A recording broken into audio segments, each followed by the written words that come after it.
Nos acompaña entonces el congresista Lucio Ávila. Lucio, buenas noches, ¿qué tal? Jaime, buenas noches, pueblo de Puno. Una satisfacción de tenerte en el siguiente programa. Igualmente, estamos siempre aquí al servicio de nuestro pueblo, en la obligación de informar de la labor que venimos haciendo. Así, esto es importante, ¿no? Que los parlamentarios permanentemente generen un balance de la labor que están realizando, y creo que Lucio Ávila lo está haciendo, y esperamos que el resto de parlamentarios también lo puedan hacer, y tienen las puertas abiertas, las cámaras encendidas, de colores, HB, Z de Cosmo Televisión, para sin ningún requerimiento poder llegar a nosotros y poder conversar. Bueno, empezaremos con la primera pregunta. La coyuntura política en el país en estos momentos, diríamos que no es muy satisfactoria, y esto sucede siempre, y esto no está orientado indudablemente a resquebrajar el sistema democrático. Se viene planteando desde el Parlamento Nacional y el análisis general de que hay una mayoría de la oposición, en este caso al cual tú perteneces, a este grupo político, que estaría sesgando de una u otra forma la proyección inclusive del propio fiscal de la nación. ¿Qué se puede comentar sobre esto? Bueno, yo creo que hay un entretelón previo a lo que tú preguntas, ¿no? Se ha detectado todo un conjunto, toda una maquinaria de corrupción, pero al más grande nivel, ¿no? Empezando, por ejemplo, con lo que es el gasoducto. El gasoducto se paraliza, ¿por qué razón? Porque originalmente se pretende construir un gasoducto a un coste de 2.000 millones, pueblo de Puno, de 2.000 millones, sin proyecto. Y finalmente iba a costar 7.500 millones. ¿Cuánto dinero es eso? Estamos hablando de dólares, 7.500 millones de dólares. Entonces, eso se ha cortado. El metro de Lima, que en Chile, un metro de la misma característica, de la misma longitud, con toda la modernidad, ha costado solamente 3.000 millones. Y en Lima iba a costar 7.500 millones. ¿Qué tal desproporción? Ahora, el aeropuerto Chinchero, originalmente iba a costar 1.200 millones de dólares.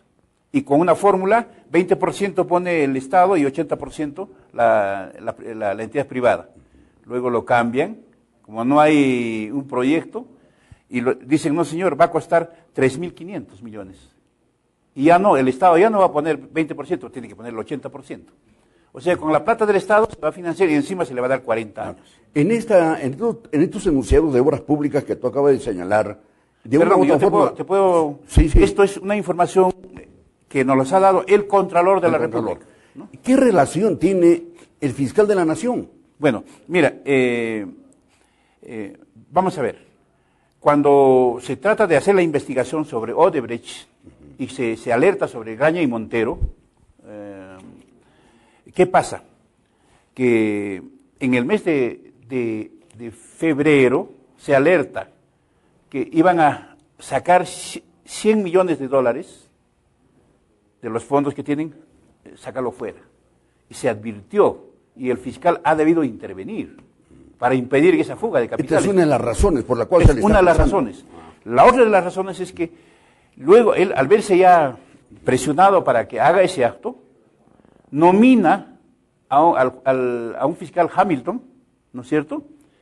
Pero lo nomina en forma personal, contraviniendo el mismo reglamento. Él es el fiscal de la nación.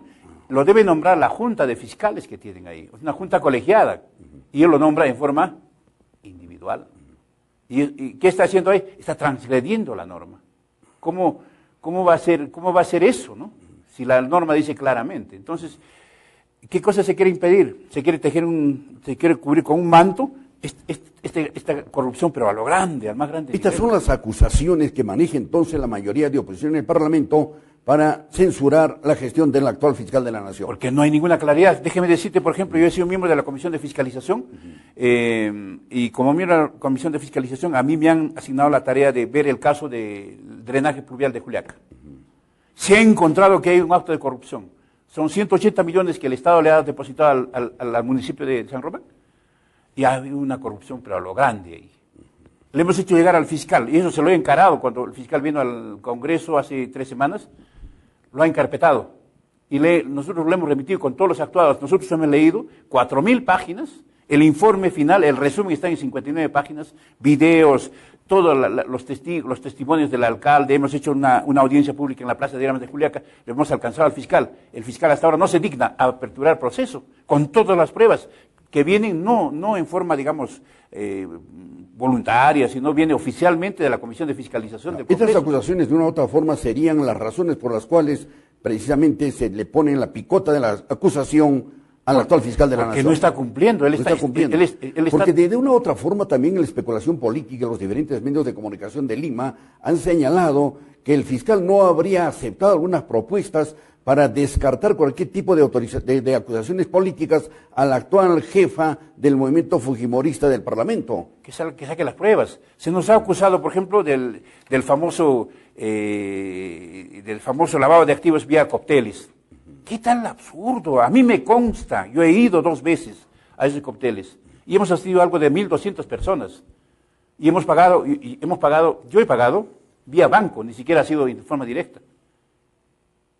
Multiplica 1.200 por $350 que costaba el cóctel, porque era un pago simbólico, ya era candidato, ¿no? Un pago simbólico de $350. ¿Y esas aportaciones del cóctel que tuvieron se ha registrado oficialmente?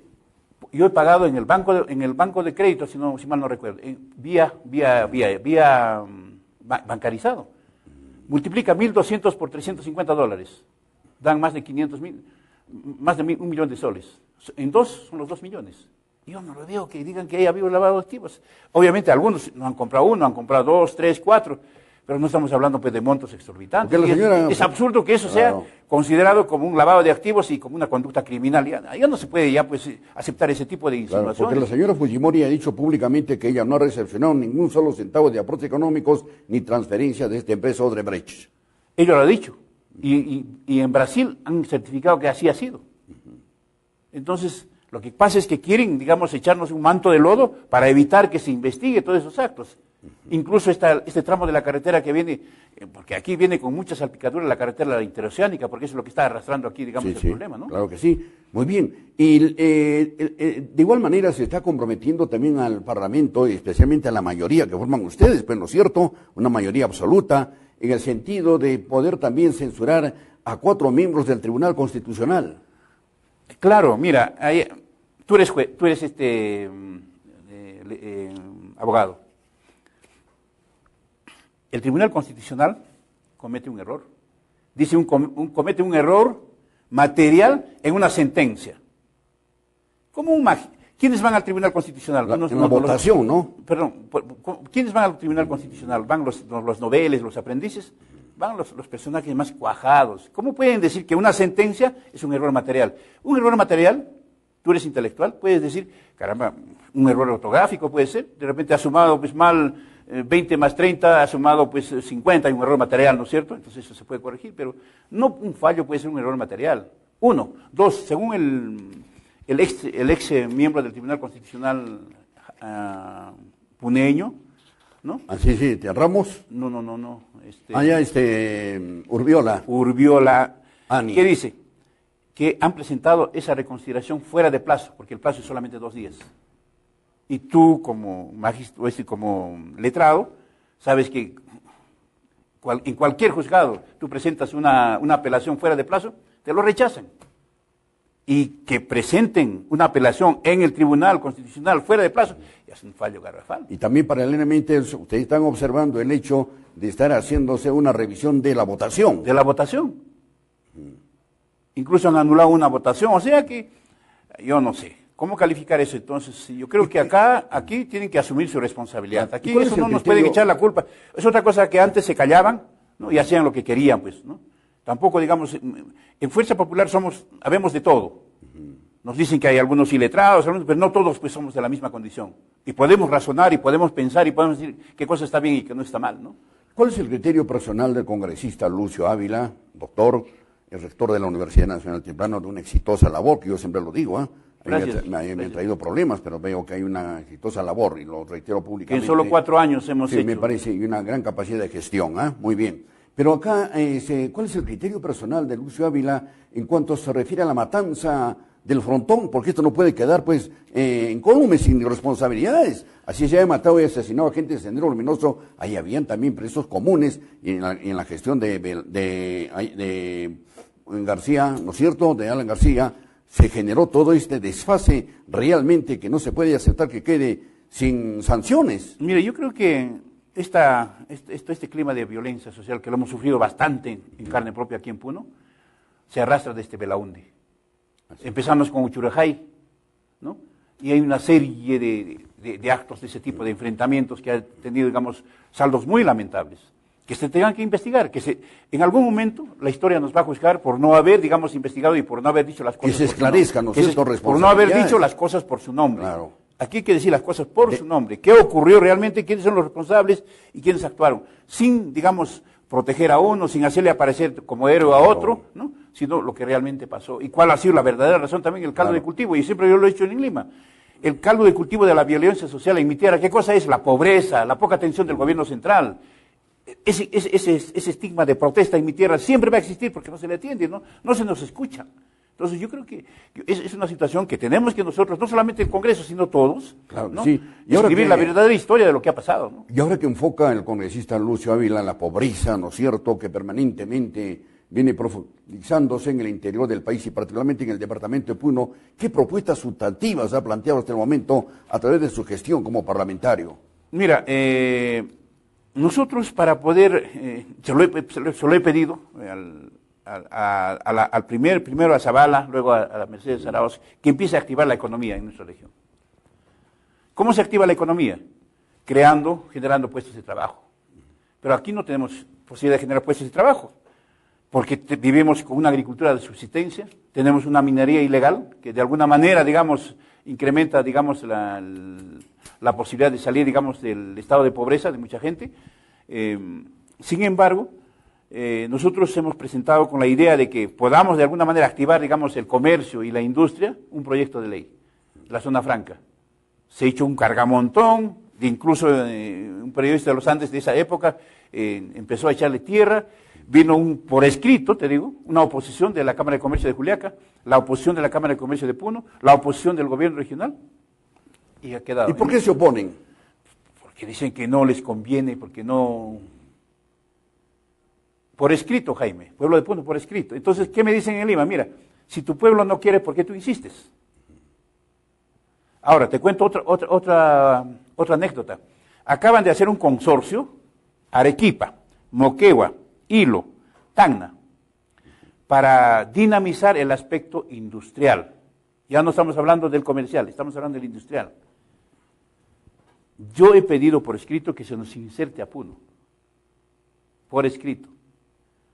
Y ya se aprobó, dicho sea de paso, se aprobó ese consorcio en el Pleno del Congreso. Pero minutos antes fui a insistir, me dice, mira, ¿sabe qué? Lo que tú estás pidiendo está bien. Pero acá hay un oficio del gobernador regional, de su jefe de la sede de Puno, en la que se oponen tajantemente a integrar ahí porque les va a perjudicar. O sea, esa situación de globalización que se vive en Europa, que lo están haciendo aquí en las regiones del sur, no han querido integrar. Bueno, la globalización ya ingresa a una etapa de deterioro y prácticamente ha terminado, ¿no? Pero nosotros ¿por qué no se acepta? ¿Hay un trabajo mancomunado entre los parlamentarios? ¿Están planteando un mismo idioma o cada uno está jugando? Estamos hablando de, no los parlamentarios, sino estamos hablando de que esas regiones se han unido ahorita. Claro que y nosotros hemos quedado fuera. Pero ¿por qué no hay espíritu de cuerpo de ustedes para afrontar pero la esto? oposición, Jaime, viene del gobierno regional. ¿Por qué? Y de su funcionario de la sede Puno. Yo le he comentado esto en forma muy firme y severa con el gobernador regional. Le dije, ¿qué está pasando contigo? No voy a corregir, pero parece que aquí... Bueno, la verdad es que ustedes también poco pueden esperar de un gobierno regional que no tiene ninguna opción de desarrollo ni propuesta de mediano y largo plazo, ¿no? ¿Qué otra propuesta se ha alcanzado a través de esta gestión? Mira, nosotros lamentablemente no podemos sacar una propuesta y decir, mire, vamos a sacar una ley para que se construya una carretera. Claro. Pero podemos proponer en vías como una necesidad de utilidad pública. Y he presentado la carretera Puno-Desaguadero, la carretera Puno-Arequipa, la carretera Puno-Cusco. La carretera Juliaca, Arapa, Azángaro, Arapa, Chupa, Desvío Huancané. Y también la carretera de Ñuñoa hasta Macusani. Son propuestas y proyectos de ley. Y muchos dirán que son propuestas, pero a partir de ahí a mí me ha servido experiencia. Yo soy rector. A mí nadie me quería dar dinero para construir el estadio. pero conseguí que se diera una ley declarativa de ese tipo y eso me ha servido para poder presionar al Ejecutivo y me den el presupuesto. Pero siendo ustedes mayoría, podrían aprobar ese proyecto de ley, ¿no? Y también canalizarlo. No, se va a aprobar, pero el problema es que ahora hay que hacerle soltar, o sea, golpear el codo al... ¿Y en el presupuesto general de la República del ejercicio 2018 se ha considerado alguna partida presupuestal para alguna de estas obras o otras para el departamento? Mira, yo estoy pidiendo lo de la costanera. La costanera. ¿No? Pero todavía el presupuesto vamos a empezarlo a debatir a partir de este lunes 18 y debe terminar el jueves, necesariamente, ¿no? Es una brillante oportunidad, ¿no? Para que ustedes puedan ir realmente pugnar porque se pueda poner algún proyecto, o un presupuesto particularmente, ¿no?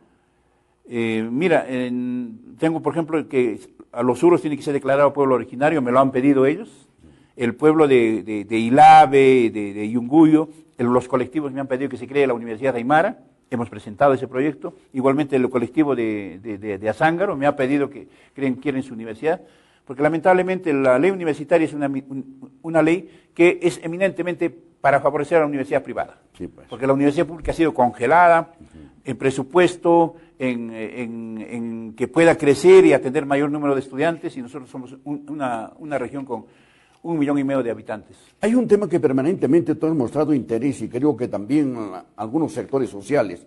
Me estoy refiriendo a cómo está caminando el hecho de esta idea que muchas veces nosotros ya no cree la opinión pública, es las plantas de tratamiento para poder resolver este problema de la contaminación, ¿no? A ver, mira, yo debo ser bien sincero en esto. Nosotros, incluso antes que asuma yo el mandato, ya había sido electo, hemos ingresado con bastante fuerza exigiendo esto. Ya nos han venido paseando, pero ya el paseo ha terminado y nos han traído posiblemente un cronograma. En la última reunión en que estuvimos reunidos con, recién acaba de entrar el ministro Bruce, nos envían a los funcionarios, segundo nivel. En ese momento yo dije, señores, acá yo me voy porque es un paseo más. Yo quiero la presencia del ministro. Claro. Y estuvo ahí el periodista Jorge Gómez Ordinola, no me di cuenta, estaba ahí, él presenció la posición bien firme, porque aquí nos tienen que resolver el problema de las plantas de tratamiento, nos vienen diciendo por tanto tiempo, y ya necesitamos una cosa final. Hasta que finalmente apareció Carlos Bruce, ¿no? Vino y estableció que se ha hecho un cronograma, este 9 de diciembre se debe dar la viabilidad y es el inicio para que se dé las plantas de tratamiento. Pero mi gran temor, pueblo de Puno, es que como es una APP, o sea, una obra vía privado-público, donde el privado pone la plata, ¿no? Y eso el Estado lo va a pagar más en este caso, porque no es como un peaje. Claro. Pero resulta que parece que hay un solo postor, y se sospecha quién puede hacer ese postor. Entonces, si es ese postor, pues obviamente no se va a ejecutar eso. Claro. Entonces, es cuando yo estoy presentando un proyecto de ley, apenas llegue el lunes, estoy presentando para que, en caso que ocurra eso, el Estado tenga que asumir, vamos a poner que el Estado asuma el costo de la construcción de las 10 plantas de tratamiento. Y paralelamente a esta idea que me parece sumamente importante de presentar un proyecto de ley, debería de plantearse también como un anteproyecto, proyecto de ley, la solución de la descontaminación del lago Titicaca, pues, porque las plantas de tratamiento tienen un periodo de ¿cuánto? De 1 año, 2 años para su ejecución. Mientras tanto, la contaminación va a continuar. Tenemos el caso concreto de la Autoridad Autónoma Binacional, la AL, por ejemplo, que es una instancia inerte que absolutamente no hace nada de nada. El PEL y todas estas instituciones. Mira, está también, estoy presentando el día lunes el proyecto de ley de la Autoridad Autónoma del lago para conservar el lago Titicaca. Claro. De tal manera que, ¿qué cosa hace el PELT? Con un presupuesto fabuloso. Parece una caja chica de las campañas. Y que pertenece al sector agrario, ¿no? Y se dedican a hacer canaletas y nada tienen que hacer con el lago Titicaca, con preservar. Entonces, vamos a tener que acelerar la construcción de las plantas de tratamiento, eso sí o sí, claro. Y luego empezar el proceso con un programa de descontaminación. Empezando por limpiar la bahía de interna del lago. Pero esto es fundamental, desde luego, ¿no? Y el caso concreto de la Autoridad Autónoma Binacional, la AL, que realmente no hace nada de nada, se tiene la sede en La Paz, Bolivia, se le hace transferencias económicas y no tenemos realmente ningún resultado positivo ni para preservar las especies nativas, ni para generar un uso de descontaminación del lago. Pues. Efectivamente, se han dedicado a hacer otra cosa, menos a lo que... Yo creo que sería importante que esto en el Parlamento lo puedas plantear y yo lo voy a plantear, la autoridad Porque autónoma. seguramente que el propio presidente boliviano Evo Morales va a poner su interés y decir, señores, ¿qué se está haciendo? ¿Cuál es el avance? Porque en Arequipa existe la autoridad autónoma de Majes, que controla supuesto. todo eso, y nosotros, ¿por qué no lo podemos hacer? Y ve los resultados, Claro. Magis, cómo va avanzando con su proyecto. Yo creo que es tiempo de que vamos a presentar esto, que no se diga que es una... Luego no van a faltar los detractores. Los Así que es. tienen, digamos, la mamadera ahí, pues no van a querer soltar y van a soltar sus dardos, digamos, tratando de entorpecer esto, ¿no? Pero vamos a nosotros, de todas maneras, ser muy, muy exigentes y firmes en que se cumpla esto. Tengo entendido que en las últimas semanas has sostenido reuniones con algunos ministros de Estado, ¿no? Planteando la resolución de algunos problemas de la región. Sí, efectivamente, yo fui, dicho sea de paso, el único congresista, no hubo ningún otro congresista, de ninguna otra bancada, yo fui a esa reunión de gobernadores, porque ahí los podía encontrar a todos los ministros, y encontrar al gobernador, al alcalde pidiendo sustentando su presupuesto en cada uno de los ministerios. Y efectivamente, yo me senté en cada reunión que iba bajo un cronograma, con cada uno de los ministros, al lado del ministro, decirle, bueno, pues digamos del sector agricultura, pues presenta 50 proyectos, no te van a tener los 50 proyectos, ¿no? Hay que priorizar algo. Por ejemplo, hemos priorizado Huenque, ¿no? El ministro de Agricultura dijo que era mucha plata, pero ¿qué cosa se le da a Puno? ¿Qué se le da a Puno? Para usted solamente existe Tacna, Arequipa, el norte, pero para usted no existe Puno. Usted es el ministro de Agricultura. Bueno, la ministra Cooper movía la cabeza, ¿no? Entonces, ojalá que nos atiendan. Igual cuando hablamos con el ministro de Salud, cuando vino PPK hace poco tiempo para inaugurar ese hospital, nos reunimos con el director de Salud, el doctor Montes de Oca, y con el ministro. Y quedamos en conversar. Y justamente en ese momento conversamos sobre la construcción del hospital de Manuel Núñez Butrú, pero hasta ese momento no se tenía el expediente técnico. Ojalá que se pueda, porque él dijo, tomó interés, porque yo le dije, mire, ese hospital es tan viejo que ha sido construido por Manuel Odría. Sí, pues. Hizo todo su equipamiento, toda su infraestructura, ya no sirve, ¿no? Entonces, igual cuando hablamos con el ministro de Vivienda, le hemos vuelto a insistir sobre las plantas de tratamiento. Y él se comprometió a que va a caminar eso, porque no solamente es un deseo de él, sino también del presidente y de todo el... Sí, pues porque al final esto de la planta de tratamiento va a ser un caballito de campaña para las próximas elecciones municipales y regionales en Puno, ¿no? Y creo que definitivamente debía de abonarse ya en la solución de este problema. Antes de concluir, tengo entendido también que se ha diferido, se ha postergado la convocatoria y la licitación internacional para ejecutar el gasoducto del sur. Es justamente por el costo, ¿no? Sí. ¿Cómo de 2.000 millones va a costar 7.500 millones? Además, no tiene proyecto. No hay un proyecto. Además, no nos ha incluido a Puno. Yo he pedido formalmente que se nos incluya. Y nosotros vamos a zapatear, vamos a hacer esto para que se nos tenga que incluir, ¿no? en ese proyecto del gas. Creo que sí. Creo que hay otro tema importante que ustedes como parlamentarios y sobre todo con tu mística de puneñista, se puede ver el asunto de la hidroeléctrica de Sangabán, ¿no? Actualmente Sangabán, como es de conocimiento, Sangabán 2 está operando energía eléctrica, estamos conectados en el sistema interconectado a nivel nacional, se habla ya de una propuesta y la ejecución del Sangabán 3 con capitales chinos y portugueses. ¿Cómo va avanzando esto? Se va a construir, pero ¿sabe cuál es la sorpresa? Que la casa matriz va a estar en Cusco. Eso, por ejemplo, la energía se va a producir en Sangabán y la casa matriz va a estar abajo.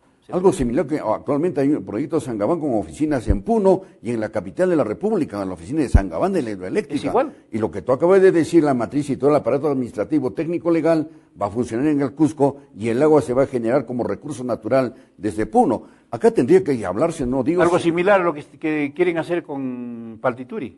Así es. Quieren construir la presa más abajo, se les ha dicho que construyan. Creo que los puneños tendríamos que aprender, si es que esto no se está ejecutando, el término está muy gastado, pero creo como ilustración pública habría que decirlo, un canon a todos los recursos naturales que tiene el departamento de Puno. Si estamos nosotros aprovechando ese caudal de agua extraordinario de Sangabán y no nos beneficiamos directamente, debería de quedar aquí un recurso económico por el uso del recurso natural del agua en beneficio de nuestro departamento.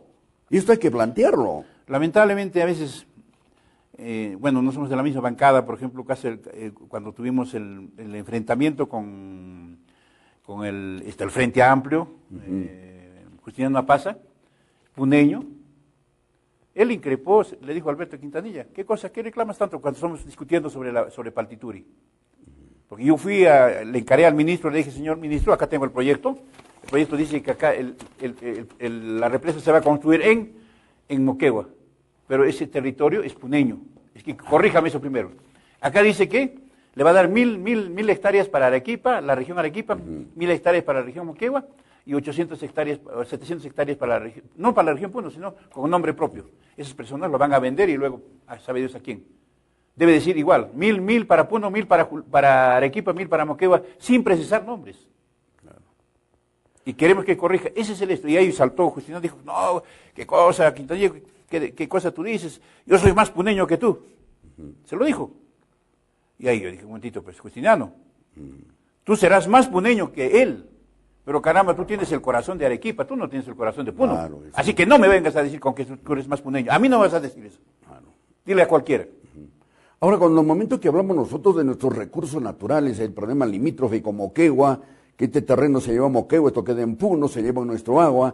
Creo que los puneños también, lamentablemente, esto le corresponde al gobierno regional, pero ojalá que ustedes lo puedan asumir, especialmente tú con la experiencia que tienes y la capacidad de gestión que has demostrado en la universidad. Yo lo digo públicamente, no le debo ningún favor acá al doctor Lucio Ávila, mi amigo de hace 20.000 años, pero lo que es correcto... No tanto 20.000, falta 19.000. Entonces, creo que si nosotros planteamos este tema de la utilización de nuestros recursos naturales, tenemos que tener también pues proyectos en la mano para decir, señores, esto queremos utilizarlo. En el caso, por ejemplo, de la utilización de agua para Moquegua y Tacna, no tenemos un solo proyecto, vamos con la banderita, gritamos, comemos nuestro sándwich y regresamos al mediodía y no hay ningún proyecto. En cambio, Tacna, Moquegua avanzan con proyectos que lo han comenzado a elaborar. Entonces tenemos que comenzar a ser mucho más estratégicos y mucho más técnicos de saber plantear la defensa de lo nuestro como recursos naturales. ¿Cómo crees que construimos en la universidad 35 pabellones, ese estadio, ese hospital, ese edificio, ese centro de convenciones, etcétera, etcétera? Con proyectos. Creo que como látigo en mano hacía trabajar y yo mismo verificaba los proyectos. Te decían el latigazo, ¿no? No tanto, así creo que me decían otro nombre. Pero era la única manera de hacer caminar las cosas. ¿Satisfecho de la gestión cumplida hasta el momento? ¿Hay alguna autocrítica personal? Yo creo que para nosotros un primer año ha sido difícil por el enfrentamiento que hemos tenido en mi calidad de presidente de la Comisión de Educación con el ministro Saavedra. El ministro Saavedra se manejaba la friolera de 1.200.000 millones de presupuesto para pagar asesorías, para pagar gente que nos ataque y publicidad. Estamos hablando de 1.200 millones, no 1.200.000, sino 1.200 millones. Tú también saliste al frente a cuestionar algunos artículos de la actual ley universitaria, Sí, ¿no? Efectivamente. ¿Estos fueron elementos que de repente no fueron suficientes para ratificarte como presidente de la Comisión de Educación? No. En la bancada es una decisión ya de inicio que nadie repite, o sea, va a ser rotativo. Somos 71, ¿no? Y todos deben asumir en algún momento una La pregunta final, ¿no? La bancada que tú, a la cual perteneces, que es el movimiento fujimorista, la gran mayoría, ¿está actuando con un equilibrio realmente de consolidar el sistema democrático? De repente, por compromiso, por identificación, la respuesta no va a ser muy concreta, no muy amplia, pero en todo caso también acá hay que generar... Ser oposición está enmarcado en los cánones que dice la ley, en la Constitución del Estado, pero no se puede llegar tampoco a extremos, ¿no? ¿Cuál sería el extremo? El extremo, por ejemplo, que en este momento la opinión pública está viendo el caso del fiscal. En muchas de las denuncias que han hecho ustedes como oposición, no han particularizado lo que tú acabas de señalar, por ejemplo, ¿por qué se le está acusando al fiscal de la Nación? Pero esas son las razones. ¿No? Entonces habría que darle a la opinión pública. Lo que quieren correr la bola es que estaríamos queriendo vacar al presidente. Es una idea loca. Que eso no puede suceder, Ni siquiera, digamos... Puede suceder, pero sería desmembrar todo un sistema democrático. Absolutamente. Mira, nosotros en la bancada nos reunimos todos los martes. 6:30 de la tarde hasta medianoche, 1 de la mañana. Se discuten los puntos, se toman los acuerdos ahí, ¿no? Entonces no es que alguien dice esto se hace y así se ordena, ¿no? Pero hay un jefe, una jefa, ¿no? Que conduce la mesa. Que conduce la mesa. Por ejemplo, había una posición favorable para el caso de los alcaldes y gobernadores la reelección y se dijo no. Y que haya reelección pero a partir del siguiente el siguiente esto, ¿no? Y esta mayoría de oposición considera facultades especiales el Ejecutivo, porque parece que ¿Cuántas veces no los ha pedido? Mercedes Arauz dice que va a presentar una serie de listados y de entre ellas nuevas facultades. ¿Hay alguna predisposición en la oposición de poderse oponer o apoyar? No, siempre lo hemos apoyado. En todas las peticiones de facultades que nos han solicitado, se los hemos dado. La única, digamos, en que nos han traído ahora último un proyecto de ley para ejecutar algo de 1.500 millones presupuesto, los saldos, yo me he opuesto. ¿Por qué me he opuesto? Y a raíz de eso, en la Comisión de Presupuestos yo me opuse. ¿Por qué razón? Porque en el mes de junio nos traen lo mismo y le estaban dando a Arequipa 150 millones. Y a nosotros nos estaban dando 200.000 soles. Yo levanté mi voz de protesta, no hice cuestión de Estado, pasó. Ahora viene hace 2 semanas, lo mismo. Arequipa en 3 proyectos, 150 millones. Dije, un ratito, la ministra Cooper. Usted, ministra Cooper, es economista. Aquí se va muy rápido porque nos distribuyen ese rato y en ese momento tienes que leer en forma muy veloz. Acá hay 150 millones para esta región. ¿Qué pasó? En junio le dieron 150 millones, ahora 150 millones, 300 millones en menos de 6 meses. ¿Y para nosotros qué hay? Y todos los demás congresistas pararon las orejas, revisaron y todos se protestaron. Hasta ahora no se aprueba eso. Sí, pues. Hasta ahora no se aprueba eso. ¿Pero por qué? Porque hay un favoritismo hacia ciertas regiones. Entonces, si pasan ese tipo de cosas, obviamente no vamos a nosotros aprobar, ¿no? Y de alguna manera se podía... Y dicho sea de paso, no solamente fue, digamos, de Fuerza Popular, también los del Frente Amplio se pararon con más fuerza. Claro.